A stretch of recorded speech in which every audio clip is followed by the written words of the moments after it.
جامعه ختیجة الکبرا کې نن خوشقسمته والد سے موجود دی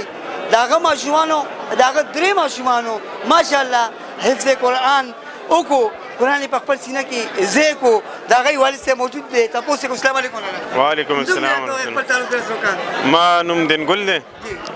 دا سوکانو رهایشي ښه درې ماشومان دي ماشاءالله حافظ قرآن شول جی جی څه تاثرات دي څه جذبات دي نو ماشاءالله زه خو دا په الفاظو کې نشم راوستی چې دې څومره زه خوشحاله یم او څومره د مدرسې علماو زه شکریا ادا کوم هغه په الفاظو کې نشم راوستی خو زه ډېر خوشحاله یم او انشاءالله امید ساتم چې دا به مخکې هم علم حاصلوي او د دین او دنیا خدمت به کوي او د خلکو د خیر ښېګړې کارونو به ترسره کوي یو دوه خبرې دي ماشومان سره کوم بچې نوم دې څه دی انس محمد انس محمد انس څومره موده کې قرآن پاک کې حفظ کړو 3 کال 3 کال ماشاءالله څنګه سبق ویل 9 کې ماشاءالله ماشاءالله بچې ستاسو نوم دی شهیر په څومره عمر کې تا قرآن پاک 2 کالو 2 کالو کې څنګه سبق وی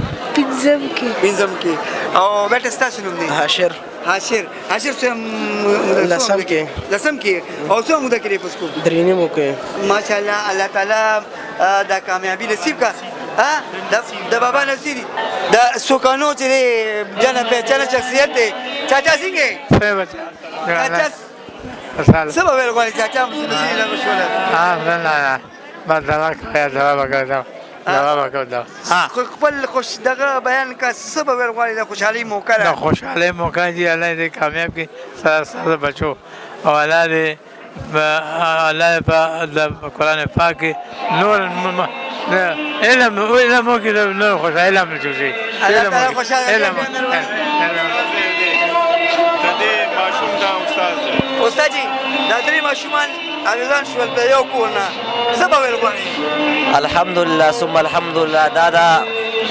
دینګل بای زمان دي زموږ سره په مدرسه کې په ټاپ نمبر چې روان دي عمده درې هلکان دي موږ سره الحمدلله ما شاګرد شهیر دی قرآن و داسې یاد دی چې ما حفظ کړی او ما حفظ کې صرف عامه سیبار کې اخري په یاد و دا حفظ کړی الحمدلله غون قرآن ورته یاد دی نو دا خو ډېره د سعادت خبره ده د والدینو دپاره او د څوکانو دپاره چې داسې خلک بزرګان پکې پراته دي چې ډېر لوی بزرګان دي د دې قدر وکړي عزت یې وکړي او موږ به د دعاګانو کې یاد ساتو انشاءالله تعالی د خوشحالۍ داسې موقع ده چې هغه د زړه خبرې په ژبه باندې نه راځي چې بیان کی تاسو ته وړاندې کړي خو الله تعالی دې د درې ماشومان له عمر خضري ورکړي او الله دې په علم کې په عمر کې په دواړو کې برکت واچوي په دې خبره تاسو نه غواړم د الله په